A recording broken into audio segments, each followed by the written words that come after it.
Welcome back to my film and TV channel. We've got a lovely family film to look at today. Yes, lovely. Perhaps not in the context of some people's thoughts on this one, but it's a remake, of course, from Disney. We've had a few of these over the years. Generally, I've not been overly disappointed with any. I think they've been all right for a new audience, a more modern audience. Perhaps have took things out that they shouldn't have done, but I think these sort of work when they stick very close to the original. Whether this does or not, it probably doesn't. So we're going to talk about Disney's Snow White, or simply Snow White, the revamped version, of course. Almost 90 years on from the very first one, of course. 109 minutes, which is a lot longer than the original. A PG rating. Again, pretty weak. It's certainly not as scary as the original, that's for sure. A musical fantasy film directed by Mark Webb and written by Erin Cressida Wilson, produced by Walt Disney, of course. A live-action reimagining of Walt Disney's 1937 film Snow White and the Seven Dwarfs, which itself is based on the 1812 fairy tale Snow White by the Brothers Grimm. Yes, starring Rachel Ziegler in the titular role. That's a good word, isn't it? Titular, I like that one. With Andrew Burnap as he's not a prince, he's just a handsome bloke. And of course, the wonderful Gal Gadot's in this. What a great person to have for an evil queen. Doesn't quite work out or pan out as I'd hoped, unfortunately. And it follows, of course, the pure-hearted Snow White, who joins forces with seven dwarfs and a bandit named Jonathan and his rogues to free her kingdom from her cruel stepmother. Yes, all sounds very good, doesn't it? In a longish film, a longish retelling, it seems to brush over things. It seems to sort of only really cover the basics. It doesn't seem that deep. It certainly doesn't seem as deep as the original, and yet it's a lot more time we've been watching it. This was released in the United States on March the 21st. I'm doing this review on the 23rd of March 2025, so check your territories, guys, wherever you are. I'll give you my little thoughts. I will also give other people's thoughts, and I will agree or disagree as it is with those thoughts as well, just to give you a little bit of a wider range, a bit of a cross review, if you like, from different people. It's not just about me. I'll give you my impression, but it's what other people are thinking as well. Well, this is Snow White, or Snow. Well, not so good, I suppose. I don't want to do rhyming slang for that one, do I? The songs, yes, generic. The songs that aren't the original songs are pretty generic. They've got a certain pace, a certain style throughout Disney's musical catalogue, I think, in modern times, when I watch these things on Disney Plus and other machinations of Disney. Nothing impressive on presentation, choreography, dance routine, just the basic stuff, nothing clever with this lot. And generally I found it a bit bland, all the new material. Now, whether any of the songs will grow on me if I watch it 2 or 3 times, but I'll tell you now, I'm probably not going to watch this 2 or 3 times anyway, so it's not going to have a chance to grow on me. It's as simple as that. But yes, away from the tried and trusted from the original movie, not great.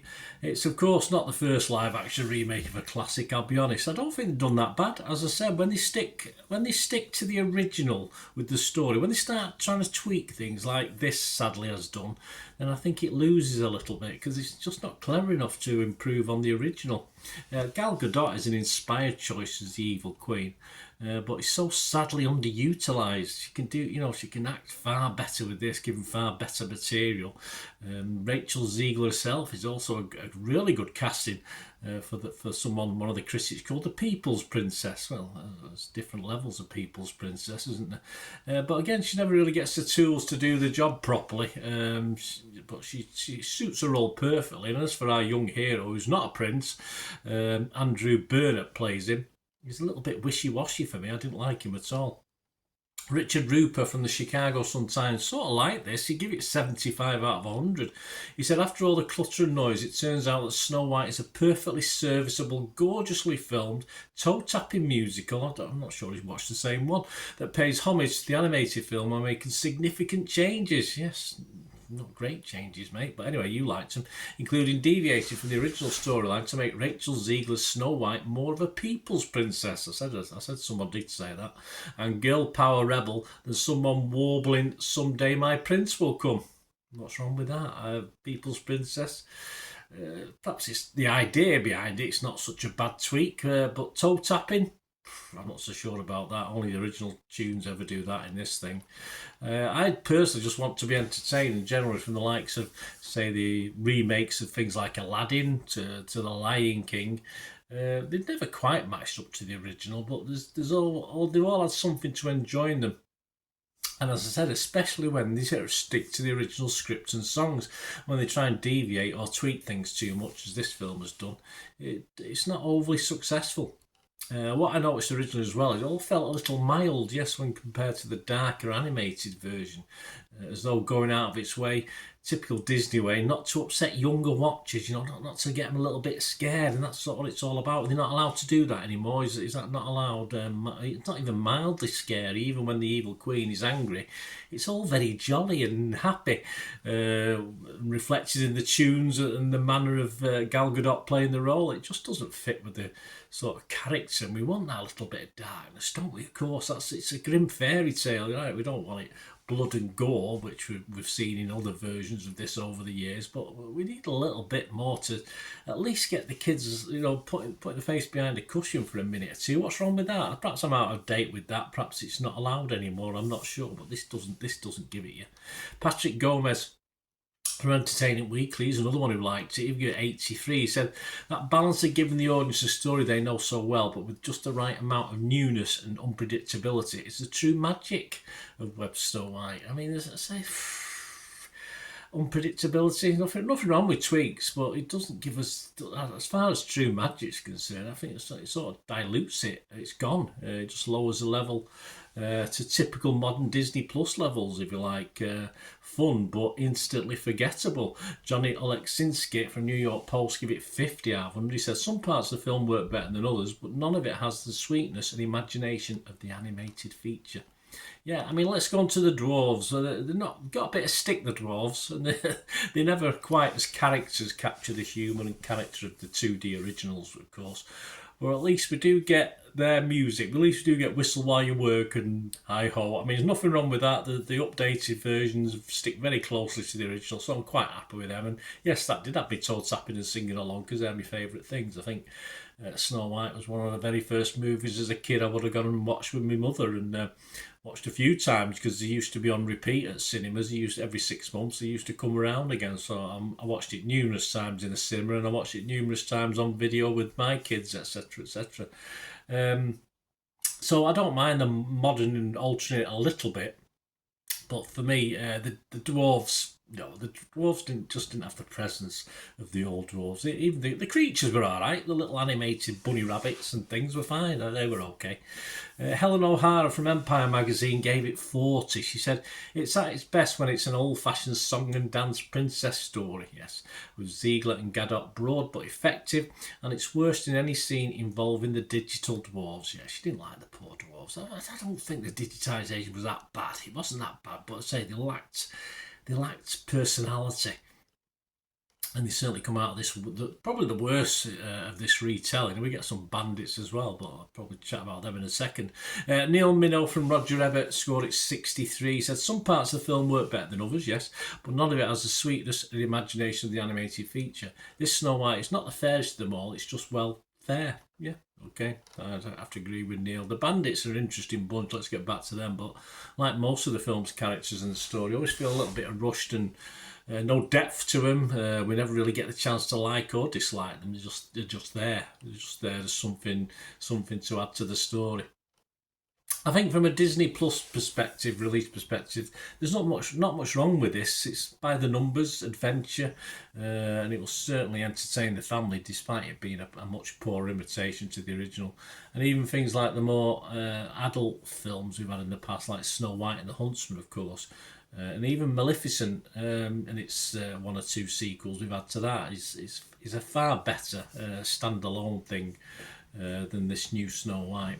Owen Gleiberman from Variety scored this as 70. He wasn't alone in this sentiment, actually, which I have to disagree with, though. He said, as it turns out, this is one of the better live-action adaptations of a Disney animated feature. I think, for me, it's way down the list to say.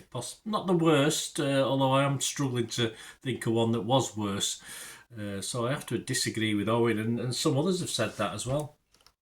Like most of the scenes, the finale lacks the punch and excitement. I mean, remember that cliff edge and the Queen and the dwarves? That was one of the most fantastic endings I think to a film I've ever seen. Not just animation, not just Disney. And the ending to this, it's just all watered down again. It's a nice ending. It's an uplifted ending, if you like, which you'd expect from a family Disney effort. But like I say, it doesn't again try to want to scare the young ones too much before you get to the joy and happiness at the end. But yeah, a little bit disappointed. I think for me, the Raps William Bibiani is spot on for this. I think we'll sort of conclude with this one. He gave it 35 out of 100. He said there's nothing wrong with Disney's live action remake of Snow White and the Seven Dwarfs that couldn't be fixed by making it 26 minutes shorter, 88 years ago, and in hand drawn animation. See what he's done there? Yeah. Yeah, it does a job, that's all. I think I'll go back and watch the original. I'd love to watch it with my grown up kids and grandkids, although the grandkids are getting to an age now where they probably won't watch Snow White anymore. Movie night, anyone, but I want to see that tortoise. Yeah, I want to see it. My favourite bit was how my eldest chuckled in the cinema and couldn't stop laughing at that poor little tortoise who spent all night climbing those pigging stairs just to get knocked back down to the bottom by those pesky dwarves just as he reached the top. That was possibly the most standout ever feature for me in what was a standout animation, of course. And as I say, it didn't particularly get my funny bone when I was a kid. I'll just love the film anyway, but certainly when my kids chuckled at that, it sort of brought out something special that this film will never get anywhere near reaching. Scores, Rotten Tomatoes, 5.3 out of 10. 180 critics, 78 were fresh, but 102 rotten.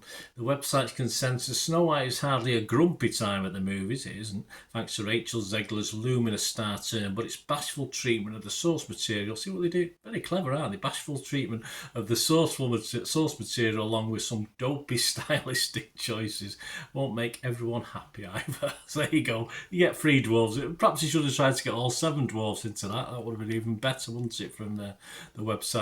Metacritic, 50 out of 100, so not great, based on 47. 17 were positive, but 22 mixed and 8 negative.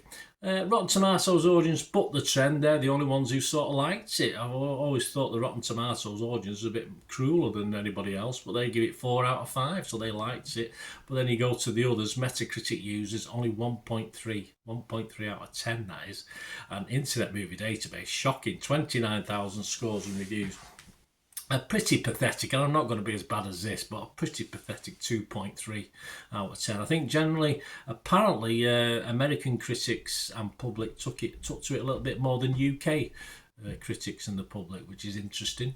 I'm not too sure why. I don't think there's any deliberate anger or anything against it from the UK public, but that was an interesting stat.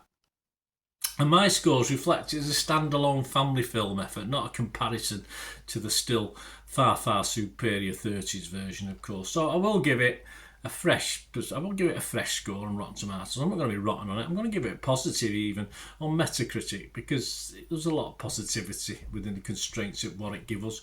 And I will give it my minimum score. I'm not going to give it any more than that. I'm not going to say go out and watch it, you can't miss it. I'm just going to give it a 5 out of 10. So it was alright, as I say. I certainly, I've watched the original hundreds, well, certainly dozens and dozens of times, probably a couple of 100 times over the years from being a kid. This one watch is enough for me. I don't want any more of it. That'll do. Finished. Even some Disney Plus stuff in afternoon fares. Something I've watched a couple of times, but I won't be watching this again, I don't think.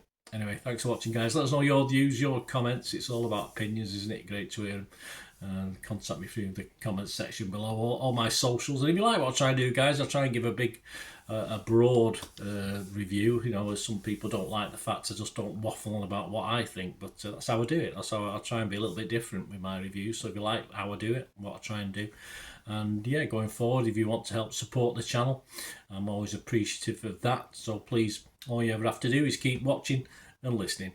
Ways to help me out, guys. If you watch the ads, if the ads on this YouTube ads, that helps in a very little way, but it all helps. Watch the pennies and pounds look after themselves, they say, don't they? Or the pennies or the 10p's look after themselves. But if you watch the ads or follow the links on the ads as well, that's always a nice way.